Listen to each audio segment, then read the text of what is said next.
بسم اللہ الرحمن الرحیم۔ سامعین کرام، آپ سن رہے ہیں اردو ناول کالی قبر کی جلد نمبر 1 اور یہ اس سلسلے کی قسط نمبر 14 ہے۔ آپ اگر میرے چینل پر نئے ہیں اور آپ نے ابھی تک میرا چینل سبسکرائب نہیں کیا تو میرا چینل کہانی گھر ابھی سبسکرائب کر لیجئے اور بیل آئیکن پر کلک کر دیجئے تاکہ نئی آنے والی ویڈیو کی اطلاع بر وقت آپ تک پہنچ سکے۔ ابو کا کہیں پتہ نہیں تھا۔ بہت دیر تک غور و خوض کرنے کے بعد میں نے آہستہ سے کہا، لیکن مجھے کرنا کیا ہوگا؟ بس یہ سب کچھ تم مجھ پر چھوڑ دو، تمہاری تیاری ضروری ہے۔ وہ تو ٹھیک ہے لیکن نہیں، جب ایک کام کرنے پر انسان تل جاتا ہے تو پھر اس میں لیکن کی گنجائش نہیں ہوتی۔ پھر ٹھیک ہے، جیسے تم پسند کرو، میں تیار ہوں، میں نے کسی خیال کے تحت کہا اور دلاور خوش ہو گیا۔ اس نے کہا، ٹھیک ہے تم جاؤ اور چلنے کی تیاری کرو، لیکن مجھے کرنا کیا ہوگا؟ میں نے کہا نا، میں تمہیں یہ بات ذرا بعد میں بتاؤں گا۔ 2-4 دن آرام کرو، اپنی امی سے مشورہ بھی کر لینا، بلکہ انہیں مشورہ دینا کہ میں جو کچھ کہہ رہا ہوں وہی تمہارے حق میں بہتر ہے، ورنہ کیا فائدہ، زمانے کے ہاتھوں رول جاؤ گی۔ میں نے خاموشی اختیار کر لی۔ امی نے مجھ سے دلاور سے ملاقات کے بارے میں پوچھا تو میں نے انہیں تمام تفصیلات بتا دیں اور امی کے چہرے پر خوف کے آثار نظر آنے لگے۔ کچھ بھی ہے بیٹی، لیکن یہ جرائم پیشہ لوگ ہیں، کہیں تم سے بھی کوئی ایسا ویسا کام نہ لینا چاہتے ہوں۔ امی ایک بات بتائیے۔ ہاں پوچھو۔ ہمارا نگران، ہمارا سرپرست کون ہے؟ امی کی آنکھوں میں آنسو بھر آئے۔ انہوں نے آہ بھر کر کہا، ہاں جو نگران اور سرپرست تھا وہ تو نہ جانے اس دنیا میں کہاں گم ہو گیا ہے۔ جو گم ہو گیا اسے تلاش کرنا بالکل بیکار ہے۔ امی اب تو سب کچھ بیکار ہی ہے۔ ہمارے لیے دلاور ٹھیک کہتا ہے، میں دنیا سے نا واقف ہوں۔ ہم گھر سے باہر نکلے تھے امی، آپ کو پتا ہے ہم کیسی کیسی مصیبتوں میں پڑے، یہ بھی آپ کو پتا ہے۔ امی میں چاہتی ہوں کہ باہر کی دنیا دیکھنے کے بعد اپنے آپ کو اس قابل بناؤں کہ دنیا کا مقابلہ کر سکوں۔ کیا تم یہ کر سکو گی شیرانہ؟ کروں گی، لازمی طور پر کروں گی۔ آخر کہاں تک ہم زمانے کی ٹھوکروں میں پڑے رہیں گے؟ اللہ تمہاری حفاظت کرے، مگر آخر وہ چاہتا کیا ہے؟ کہتا ہے ابھی کچھ نہیں بتائے گا۔ ٹھیک ہے شیرانہ، مجبوری کا نام شکریہ، اور کیا کہا جا سکتا ہے؟ امی نے جواب دیا، ہاں مجبوری کا نام شکریہ۔ میں نے دل ہی دل میں سوچا، میری مجبوریاں تو شاید میری زندگی کے ساتھ ہی شروع ہو گئی تھیں۔ بچپن میں آنکھ کھولی تو میرا وقت حویلی میں ملازموں کی طرح کام کاج کرتے ہوئے گزرا۔ حالانکہ مقدس تایا اور مشرف تایا کی اور بھی بیٹیاں تھیں جو اب جوان ہو چکی ہوں گی۔ یقینی طور پر انہوں نے زندگی کی وہ تمام آسائشیں پا لی ہوں گی جن کی ایک لڑکی کے دل میں آرزو ہوتی ہے، لیکن میری جوانی جس انداز میں گزر رہی تھی وہ بھی سامنے تھا، اور اب تو سچی بات یہ ہے کہ شوبان بہت زیادہ یاد آتا تھا۔ وہ پہلا شخص تھا جس نے مجھ سے محبت کا اظہار کیا تھا۔ خوبصورت، خوش شکل، خوش مزاج، اس نے کئی بار میری مدد بھی کی تھی۔ اس کی وہ باتیں یاد کر کے مجھے بہت ہنسی آتی تھی اور کبھی کبھی میرا دل خون کے آنسو رونے لگتا تھا۔ اب رات کی تاریکیوں میں وہ میرے دل میں سلگتا تھا۔ وہ مجھ سے محبت کرتا تھا، لیکن اب تو طویل عرصہ ہو گیا، پتہ نہیں اسے ہمارے بارے میں کچھ معلوم بھی ہے کہ نہیں۔ ہو سکتا ہے کہ وہ اس حویلی میں پہنچا ہو۔ کیا کچھ نہیں کر دیا تھا اس نے میرے لیے؟ سب کچھ مہیا کر دیا تھا۔ وہاں کوئی تکلیف نہیں تھی ہمیں، لیکن بہرحال وہ بھی ایک جائز طریقہ کار نہیں تھا۔ دنیا سے دور اس انوکھی عمارت میں آخر کب تک تنہا رہ سکتے تھے؟ آہ شوبان، تم کہاں ہو؟ کیا تم اپنا کیا ہوا وعدہ بھول گئے؟ تم نے تو کہا تھا کہ تم میرے گرد ہمیشہ حصار قائم رکھو گے، تم مجھے کبھی تنہا نہ چھوڑو گے۔ اب کیوں نہیں آتے شوبان؟ دیکھو ہم کیسی کیسی مصیبتوں میں گرفتار ہو گئے ہیں۔ میں راتوں کو اسے یاد کیا کرتی تھی اور اکثر ساری ساری رات میری آنکھیں اسی آرزو میں کھلی رہتی تھیں کہ شاید شوبان آ جائے۔ کہاں چلا گیا وہ؟ کیا وہ مجھے بھول گیا؟ دنیا کسے یاد رکھتی ہے؟ کون کسی کے لیے مشکلات کا شکار ہوتا ہے؟ ہو سکتا ہے کہ اس نے سوچا ہو کہ میری محبت ایک بیکار چیز ہے، مجھ سے اسے کیا حاصل ہوگا؟ ایک لاوارث بیکار سی لڑکی تھی۔ عجیب، بہت ہی عجیب، نہ جانے کون لوگ تھے جو اسے بار بار پکڑ کر لے جایا کرتے تھے۔ بیچارہ کہیں میری وجہ سے کسی مشکل کا شکار نہ ہو گیا ہو۔ نہ جانے کیا کیا سوچیں دامنگیر رہتی تھیں۔ وقت گزرتا گیا۔ 5ویں دن دلاور خود ہمارے پاس آ گیا۔ اس کے ہونٹوں پر مسکراہٹ تھی۔ اس نے امی سے کہا، کہیے رحمانہ، ماں بیٹی میں مشورے ہو گئے؟ کیسے مشورے دلاور؟ میں نے جو تجویز پیش کی تھی اس کے لیے میں نے تھوڑا سا وقت بھی دیا تھا۔ میں نے کہا تھا کہ تم دونوں ماں بیٹی آپس میں صلاح مشورے کر لو۔ وہ تو ٹھیک ہے، لیکن کم از کم ہمیں یہ تو بتا دو کہ آخر تم شیرانہ کو کہاں لیے جا رہے ہو اور اس سے کیا کام کرانا چاہتے ہو۔ دیکھو رحمانہ، ہر بات کسی کو بتائی نہیں جا سکتی، البتہ میں تم کو یہ گارنٹی دے سکتا ہوں کہ شیرانہ کو کوئی نقصان نہیں پہنچے گا۔ تم یہ سمجھ لو کہ اس سلسلے میں میرے اور اس کے درمیان باپ بیٹی کا رشتہ ہے۔ میں اس کا باپ تو بے شک نہیں، لیکن اسے تحفظ تو اسی طرح دوں گا جس طرح ایک باپ اپنی اولاد کو تحفظ دے سکتا ہے۔ اس کے بعد بھی اگر تمہیں میری باتوں پر یقین نہ آیا تو جہنم میں جاؤ۔ مجھے اس سے کوئی غرض نہیں ہے، لیکن شیرانہ کے لیے جو فیصلہ میں کر چکا ہوں اب اس میں کسی قسم کی مداخلت پسند نہیں کروں گا۔ جب تم فیصلہ کر چکے ہو دلاور، تو تم نے اتنے مضبوط الفاظ میں اس کے تحفظ کا یقین بھی دلایا ہے تو ٹھیک ہے، میں انکار نہیں کرتی۔ شکریہ، ویسے ہفتے میں وہ تمہارے پاس ایک بار آ جایا کرے گی، تم سے ملاقات کر لیا کرے گی، بالکل بے فکر ہو، اور جہاں بھی وہ رہے گی اگر وہ خوش نہ ہو تو تم اس سے پوچھ سکتی ہو۔ امی نے ایک ٹھنڈی سانس بھر کر گردن جھکا دی تھی۔ میں خود امی سے الگ نہیں ہونا چاہتی تھی۔ میں نے یہ بات دلاور سے کہی بھی، کیا یہ نہیں ہو سکتا کہ میرے ساتھ امی کو بھی بھیج دو؟ نہیں، یہ نہیں ہو سکتا، اگر یہ ہو سکتا تو میں پہلے کر دیتا، اب تک خاموشی اختیار کرنے کی کیا ضرورت تھی؟ میں ٹھنڈی سانس لے کر خاموش ہو گئی۔ پھر اس کے بعد دلاور مجھے ایک کار میں لے کر چل پڑا۔ میرے پاس کپڑے وغیرہ بالکل نہیں تھے، لیکن بہرحال میں سمجھتی تھی کہ وہ اس کا انتظام بھی کرے گا، اور میرا یہ خیال درست نکلا۔ وہ جس عمارت میں مجھے لے کر گیا وہاں فلیٹ بنے ہوئے تھے، لمبے لمبے کوریڈور جن میں کمروں کے دروازے تھے، ان کمروں میں نمبر پڑے ہوئے تھے۔ اس نے کمرہ نمبر 10 کا دروازہ کھولا اور مجھے اندر لے آیا۔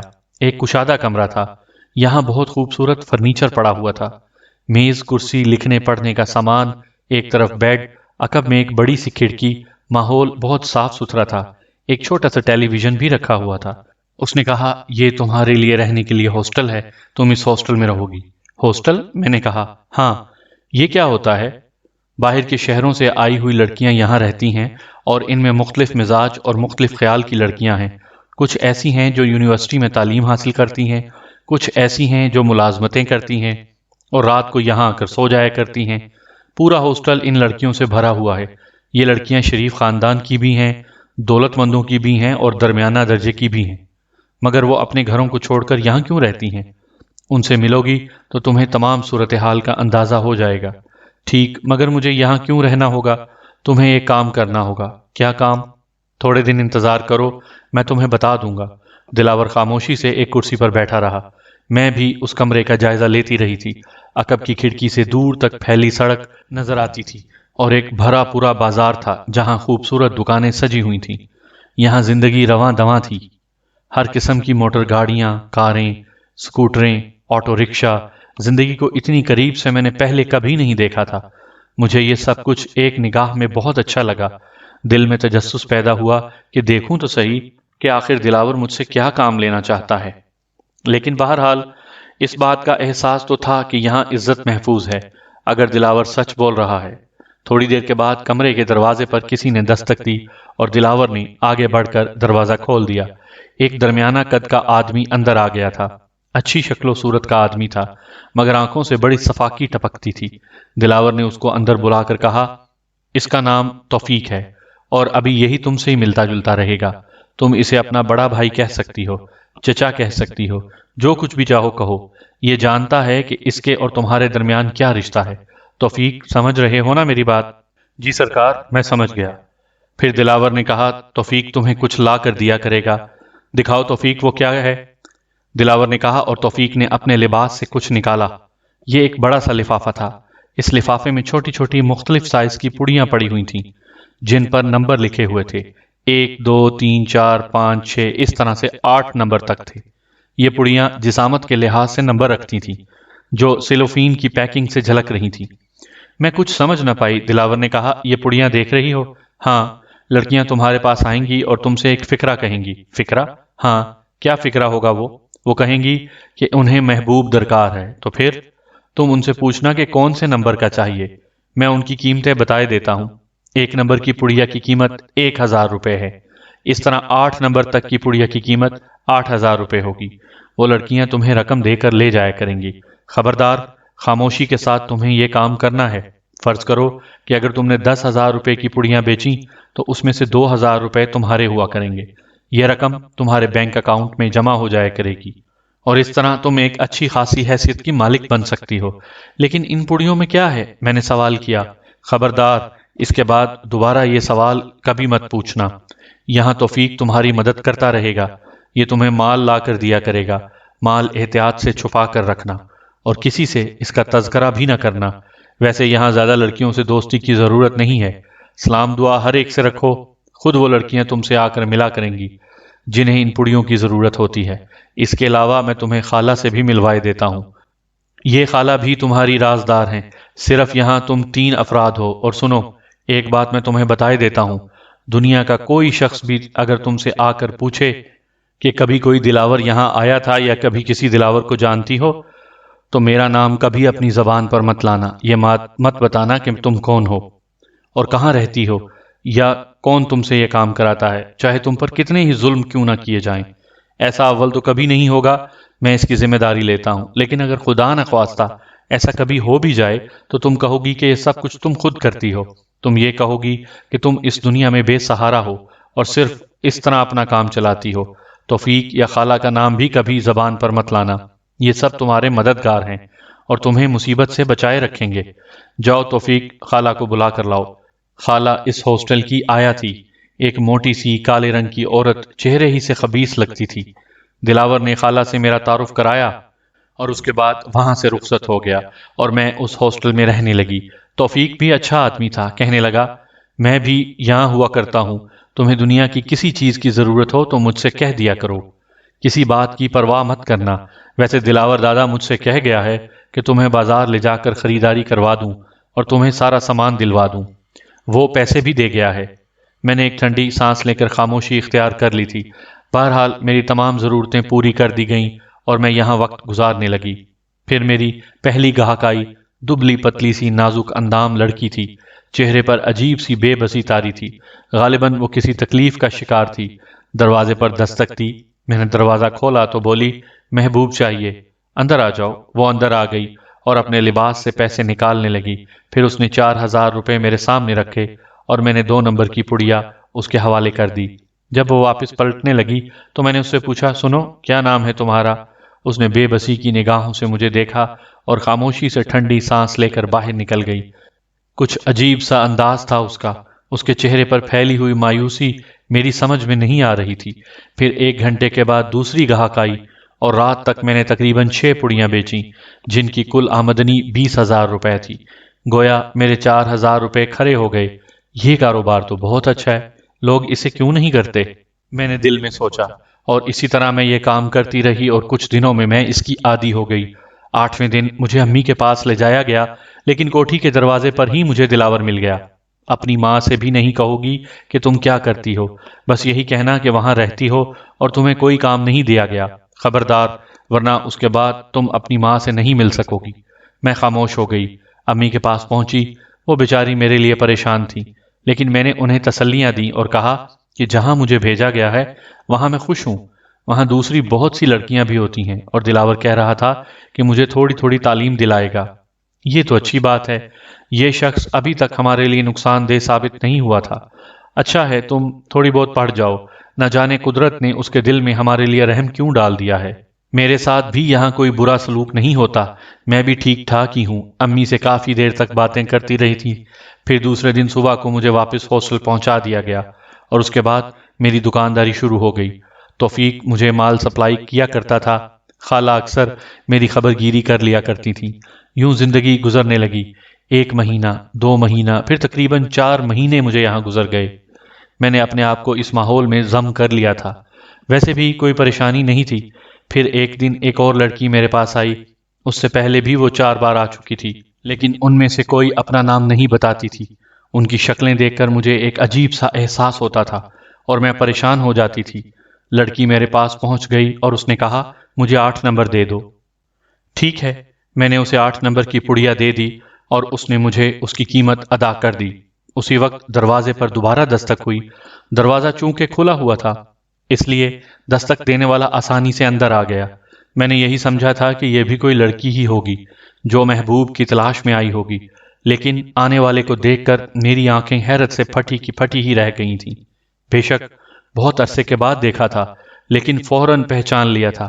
یہ مقدس تایا تھے، میلے کچیلے لباس میں ملبوس، داڑھی بڑی ہوئی، بال بکھرے ہوئے، اندر آ گئے، مجھے دیکھتے رہے، پھر اس لڑکی کو دیکھا اور بولے، بدبخت بدبخت، ہمارے تابوت میں آخری کیل ٹھونک کر رہے گی تو۔ میں مقدس تایا کو دیکھ رہی تھی۔ مقدس تایا میری جانب مڑے اور بولے، تو کس غلاظت کی پیداوار ہے، خدا تجھے غارت کرے، کیوں بربادیوں پر تلی ہوئی ہے اس دنیا کی، کیا کر رہی ہے آخر تو یہ، تجھے غیرت نہیں آتی، تو نے کتنے گھر برباد کر دیے ہیں۔ دیکھ میں برا آدمی نہیں ہوں، کچھ بھی نہیں کروں گا تیرے خلاف، کچھ بھی نہیں کہوں گا کسی سے، لیکن خدا کے لیے یہ کاروبار بند کر دے۔ تو نہیں جانتی تیری اس غلاظت سے دنیا کو کتنا نقصان پہنچ رہا ہے۔ ہم تو تباہ و برباد ہو گئے۔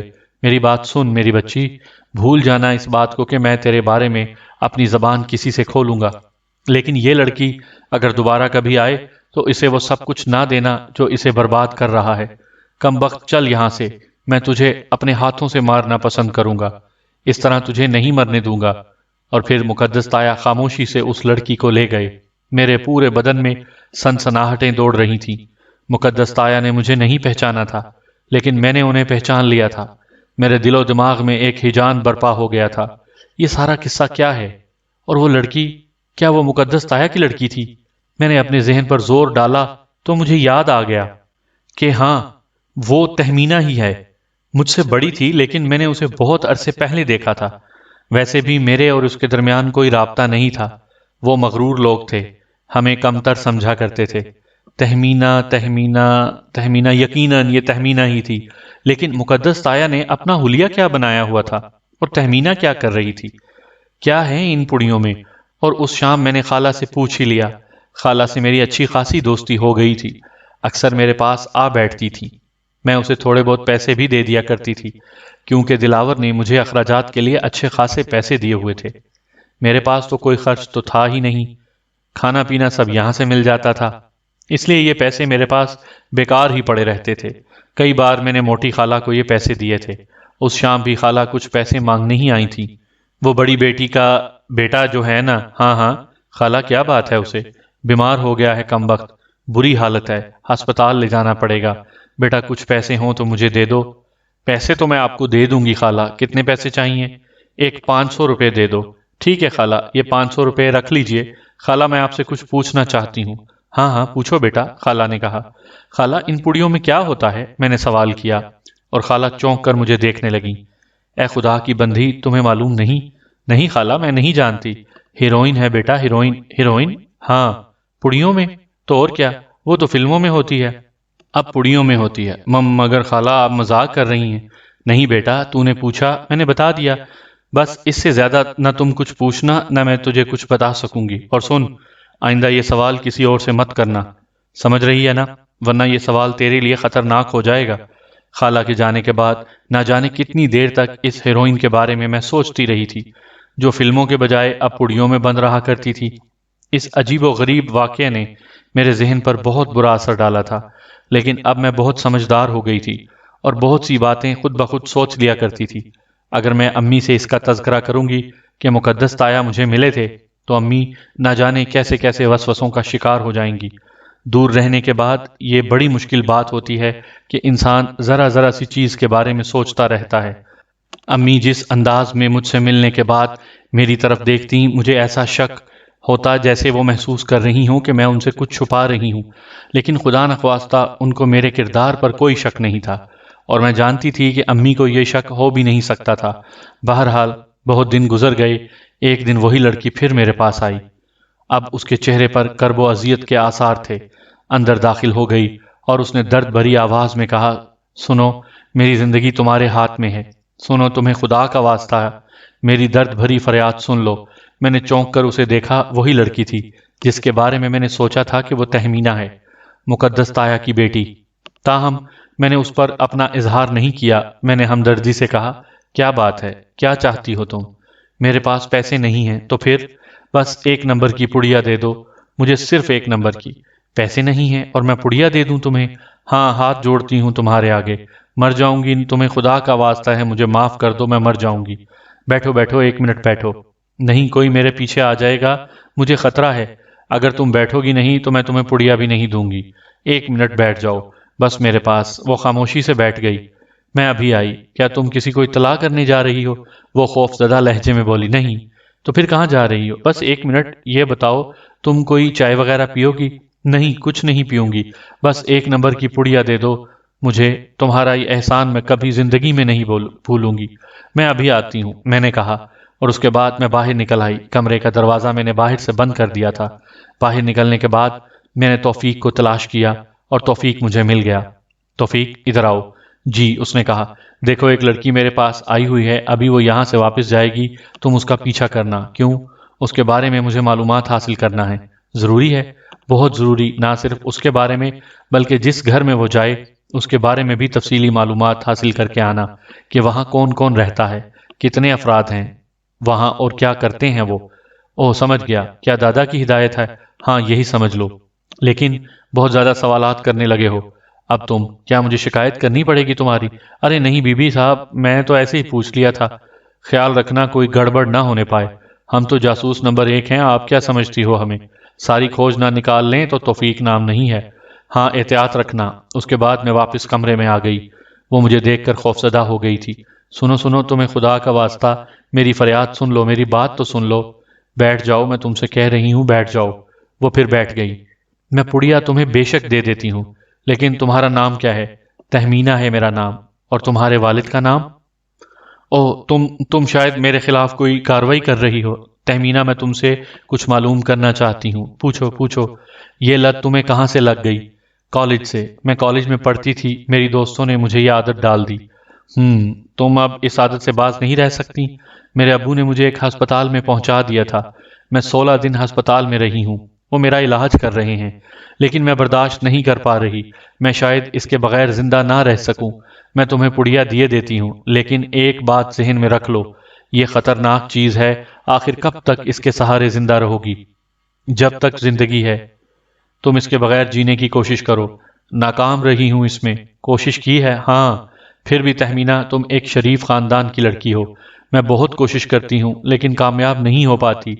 میرے پاس ہسپتال کا خرچہ بھی نہیں ہے، ابو بھی بہت ہی غریب آدمی ہیں۔ ہم لوگ ہاں، تم لوگ نہیں مانو گی نا تم؟ ٹھیک ہے، نہ دو، میں خودکشی کر لوں گی۔ نہیں نہیں، پڑیا میں تمہیں دیے دیتی ہوں، میں نے کہا، اور 1 نمبر کی پڑیا نکال کر اسے دے دی۔ 1000 روپے کا معاملہ تھا، کوئی بھی بات کہہ دوں گی، لیکن اب مجھے اس بات کا پورا پورا یقین ہو گیا تھا کہ تہمینہ مقدس تایا کی بیٹی ہے۔ یہ لوگ کسی حادثے کا شکار ہو چکے ہیں۔ میں نے اسے پڑیا دے دی اور وہ چلی گئی، لیکن یہ حل نہیں تھا۔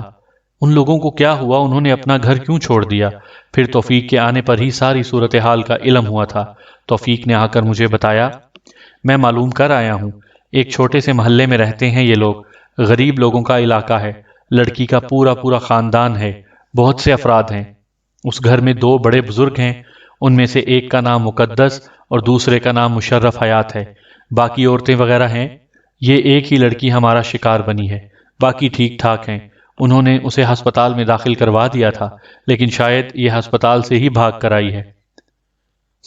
بس ٹھیک ہے توفیق، بہت بہت شکریہ تمہارا، مجھے تم سے یہی معلومات حاصل کرنا تھی۔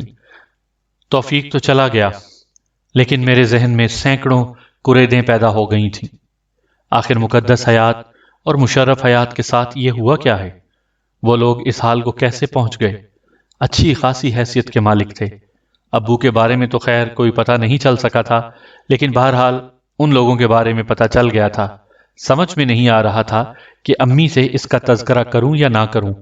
ایسا کروں گی بھی تو اس سے مجھے کیا حاصل ہوگا؟ ظاہر ہے امی بیچاری اس سلسلے میں کوئی خاص عمل نہیں کر سکتی تھیں، بس انہیں زیادہ سے زیادہ افسوس ہوتا، لیکن افسوس ہونا نہیں چاہیے تھا کہ ان لوگوں نے ہمارے ساتھ جو سلوک کیا تھا وہ کون سا اچھا تھا۔ پر سچی بات تو یہ ہے کہ ایک طرح سے دل میں ٹھنڈک سی اترتی تھی۔ آج یہ لوگ بھی اس حال کو پہنچ گئے کہ ایک لڑکی کس طرح مصیبت کا شکار ہے، حالانکہ کسی کی مصیبت سے خوش ہونا میری فطرت میں نہیں تھا، لیکن بس انسان ہوتا ہے، بہک جاتا ہے، بعض اوقات سوچیں نہ جانے کہاں کہاں سے لے جاتی ہیں۔ ہیروئن پینے والی لڑکیوں کی تعداد اچھی خاصی تھی۔ میرے سامنے مخصوص چہرے آیا کرتے تھے اور وہ لوگ جانتی تھیں کہ ان کا مقصد یہاں سے حل ہو جائے گا۔ پھر نہ جانے کیوں میرے ذہن میں کریت پیدا ہوئی۔ میں نے سوچا کہ کسی سے اس کے بارے میں معلومات حاصل کروں اور دیکھوں کہ آخر ہیروئن کے نقصانات کیا ہوتے ہیں، لیکن پھر فوراً ہی دلاور کا خیال آیا۔ امی بہرحال اس کے قبضے میں تھیں، حالانکہ دلاور ہماری طرف سے مطمئن تھا۔ پھر بھی میں یہ سوچتی تھی کہ کبھی میری زبان سے ایسا ویسا لفظ نکل گیا تو دلاور کہیں امی کو کوئی نقصان نہ پہنچا دے۔ چنانچہ میں نے اپنے دل کی بات دل ہی میں رکھی اور کسی کو نہیں کہی۔ پھر کئی دن گزر گئے، معمولات جاری رہے، میں اچھی خاصی کمائی کر کے دے رہی تھی اور دلاور بھی اپنی زبان کا پکا تھا، یعنی اس نے جو کچھ بھی کہہ دیا اس سے کبھی نہیں ہٹتا تھا۔ ہر اتوار کو وہ مجھے امی کے پاس لے جاتا اور میں پورا دن امی کے پاس گزارتی۔ پیر کی صبح کو مجھے واپس ہاسٹل پہنچا دیا جاتا اور میں وہاں اپنا کاروبار شروع کر دیتی۔ امی نے بارہا مجھ سے پوچھا کہ آخر مجھے کیا کرنا پڑتا ہے۔ ایک بار میں نے امی سے کہا، اصل میں امی، میں آپ کو پہلے بھی بتا چکی ہوں کہ دلاور نے مجھے ایک لفظ ادھر سے ادھر کرنے سے منع کر دیا ہے۔ آپ سے بڑھ کر اور کون میرے لیے ہو سکتا ہے، لیکن میں آپ کی زندگی بھی چاہتی ہوں۔ بیٹی کوئی ایسا ویسا کام تو نہیں؟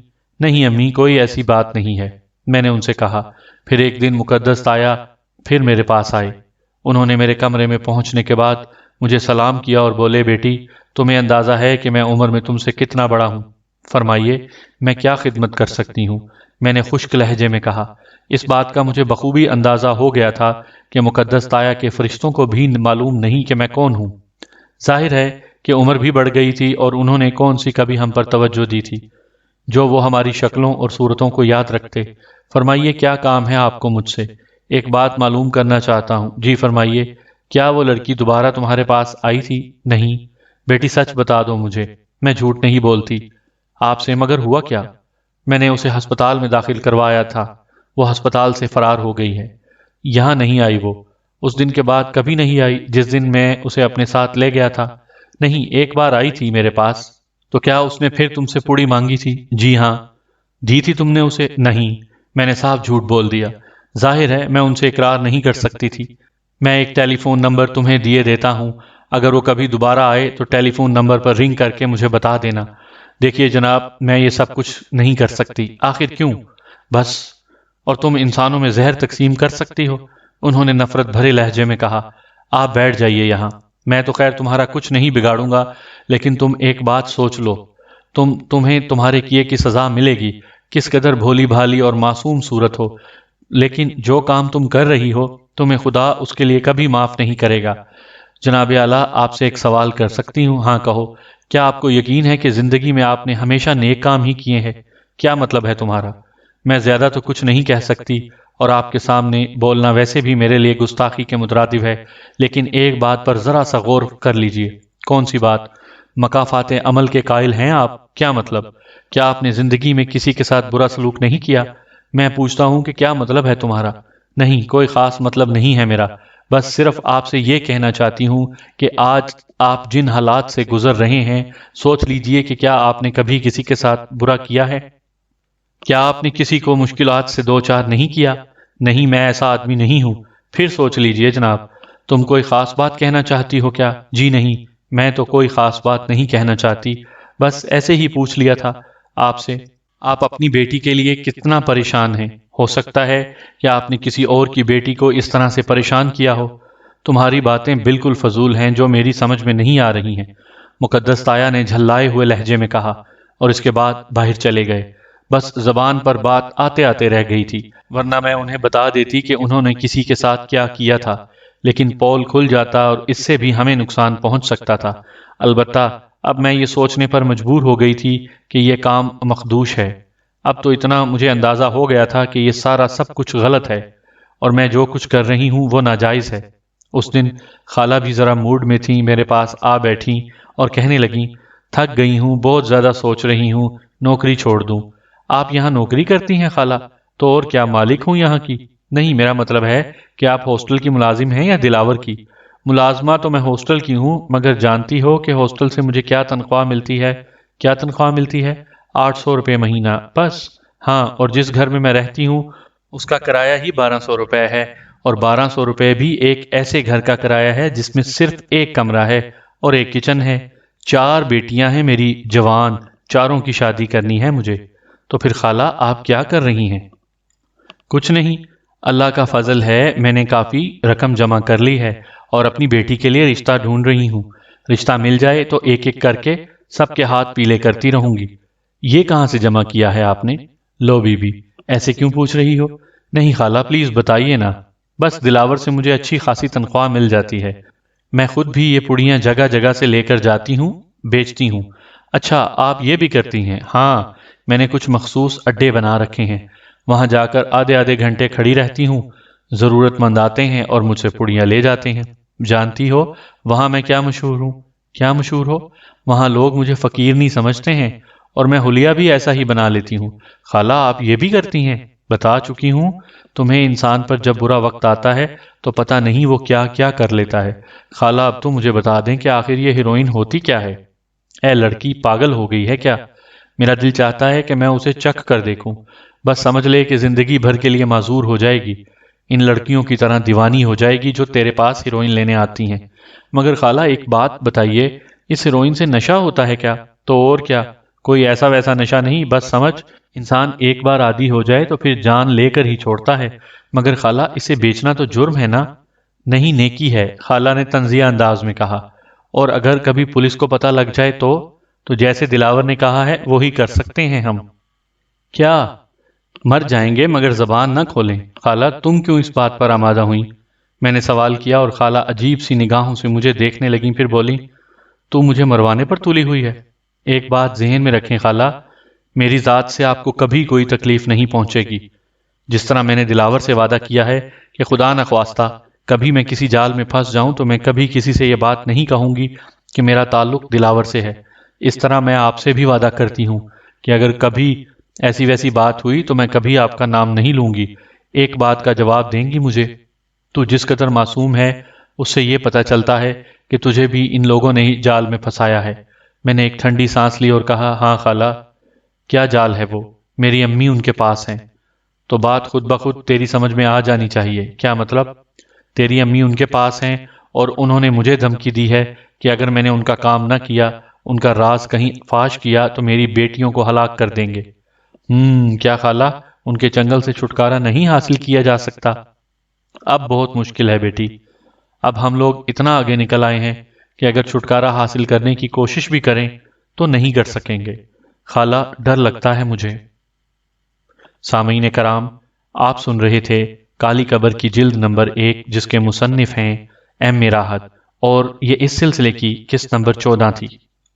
آپ اگر میرے چینل پر نئے ہیں اور آپ نے ابھی تک میرا چینل کہانی گھر سبسکرائب نہیں کیا تو میرے چینل کو سبسکرائب کر لیجئے اور بیل آئیکن پر کلک کر دیں تاکہ آنے والی نئی ویڈیو کی اطلاع بر وقت آپ تک پہنچ سکے۔